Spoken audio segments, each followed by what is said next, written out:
સૌથી પહેલા બાળક જન્મે તો શું કરવું જોઈએ? તો કે પહેલાના સમયમાં બ્રાહ્મણને ફોન કરતા ભૂદેવ.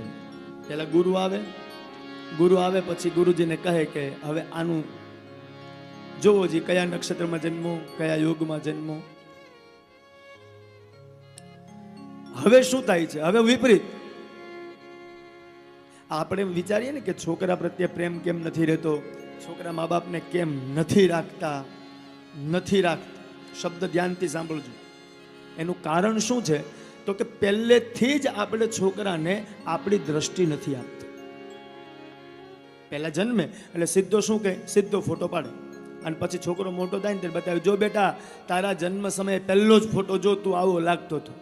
એટલે પહેલી નજર ક્યાં ગઈ છોકરાની? મોબાઈલ ઉપર. પછી એ છોકરો મોબાઈલમાં જ પડ્યો રહે.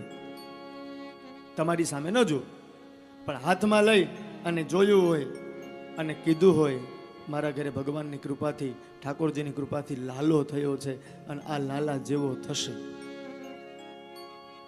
તો એને દ્રષ્ટિ ભગવાનની મળે અને છોકરું ઓળખતું થાય. એક સીધી વાત છે, તમે જેની સામે જુઓ એ છબી યાદ રહે.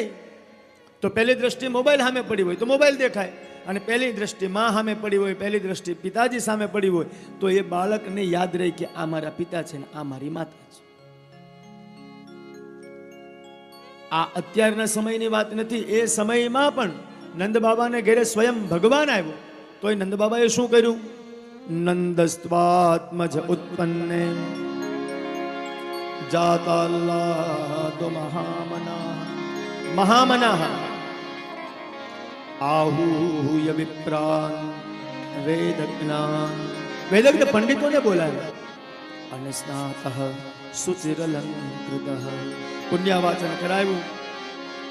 વાચયિત્વા સ્વસ્ત્યયનમ જાત કર્માત્મજસ્ય વૈ કારયામાસ વિધિવત પિતૃદેવાર્ચનમ તથા.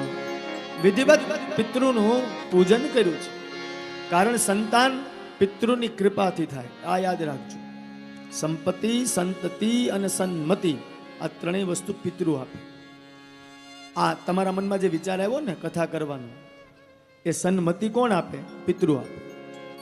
પણ તમે જે વાપરી રહ્યા છો, વાવી રહ્યા છો, એ ધન સંપત્તિ એ કોની કૃપાથી મળે? તો કે પિતૃની કૃપાથી. અને આપણા ઘરે દીકરો, એના ઘરે દીકરો, એના ઘરે દીકરો, આ વંશ વેલો જે વધે ને એ કોનાથી મળે? તો કે પિતૃની કૃપાથી મળે. અને એટલા માટે નંદ બાબાએ જ્યારે બાળકનો જન્મ થયો એટલે વાચયિત્વા સ્વસ્તયનમ અને પિતૃપૂજનમ, આમાં લખ્યું છે ભાગવતજીમાં કે નંદ બાબાએ પિતૃની પૂજા કરી છે. શું કામ? કે અમારા વડીલોના આશીર્વાદથી અમારે ઘરે લાલો થયો છે.